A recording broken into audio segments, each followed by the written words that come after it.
रक्षकाला अडवलं तर जीवे मारू, लाकडी दांडक्याने हल्ला, शासकीय कर्तव्यात अडथळा आणणाऱ्यावर गुन्हा।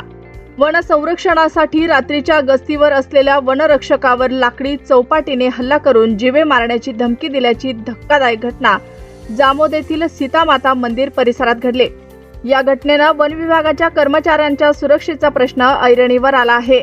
दिनांक 21 ऑगस्ट रोजी रात्री सुमारे 9 वाजता वनरक्षक सादिक रमजान सुरतने हे वनमजूर कुंजीलाल यांच्यासोबत शासकीय गणवेशात गस्तीवर होते। यावेळी रस्त्याच्या कडेला एक व्यक्ती लाकडी चौपाटा घेऊन जाताना दिसल्याने वनरक्षक सादिक सुरतने यांनी त्याला थांबवून लाकडाबाबत चौकशी केली, तसेच नाव व गाव विचारले। मात्र चौकशीचा राग आल्यानं संबंधित व्यक्तीनं अरेरावी करत हातातील लाकडी चौपाटीनं वनरक्षकाच्या खांद्यावर प्रहार केल्याचा आरोप आहे।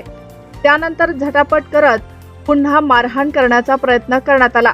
एवढेच नव्हे तर पुन्हा मला कोणत्याही कामासाठी अडवले तर जीवे मारेन अशी धमकी दिल्याचे तक्रारीत नमूद आहे।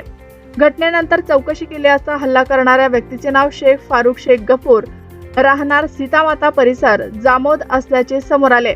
या प्रकरणी जळगाव जामोद पोलिसांनी एफआयआर क्रमांक 0536/2026 नुसार भारतीय न्याय संहितेच्या कलम 132, 115(2), 352 आणि 351(3) अंतर्गत गुन्हा दाखल केला आहे।